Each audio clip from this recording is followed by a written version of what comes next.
నెల్లూరు జిల్లా రాజకీయాల్లో కీలక పరిణామం చోటు చేసుకుంది. జనసేన జిల్లా అధ్యక్షుడు మనుక్రాంత్ రెడ్డిని ఆయన నివాసంలో వైసీపీ ఎంపీ అభ్యర్థి విజయసాయిరెడ్డి, జిల్లా అధ్యక్షుడు పర్వతరెడ్డి, చంద్రశేఖర్ రెడ్డి కలిశారు. కొంతకాలంగా మనుక్రాంత్ రెడ్డి జనసేనపైన అసంతృప్తిగా ఉంటున్నారు. జనసేన తరపున నెల్లూరు సిటీ టికెట్ ఆశించి భంగపడ్డారు మనుక్రాంత్ రెడ్డి. పొత్తులో భాగంగా నెల్లూరు సిటీ టికెట్ తెలుగుదేశం పార్టీకి కేటాయించారు. తన అనుచరులతో చర్చించి 1-2 రోజుల్లో నిర్ణయం తీసుకుంటానని మనుక్రాంత్ రెడ్డి తెలిపారు. మనుక్రాంత్ రెడ్డి గారి ఈ పార్టీలోకి, వైఎస్ఆర్ కాంగ్రెస్ పార్టీలోకి సాదరంగా ఆహ్వానించడం జరిగింది. ఆయన మా ఆహ్వానానికి బదులుగా పార్టీ ఆయన యొక్క అభిమానులందరినీ కూడా సంప్రదించి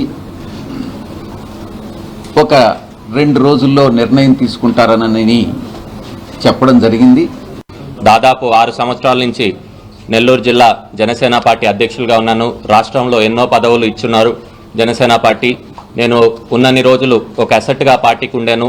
కార్యాలయం కూడా 6 సంవత్సరాలు నడిపించుకుంటూ ఎంతో డెవలప్ చేస్తున్నాను. నెల్లూరు జిల్లాలో కూడా దాదాపు 2500 కమిటీల వరకు వేసుకొని ప్రజల్లో కూడా దాదాపు 1.5 సంవత్సరం నుంచి డోర్ టు డోర్ క్యాంపెయినింగ్ చేసుకుంటూ ప్రతి ఒక్కరు వాళ్ళ సమస్యలు తెలుసుకుంటూ వాళ్ళతో తిరుగుతూనేనాను.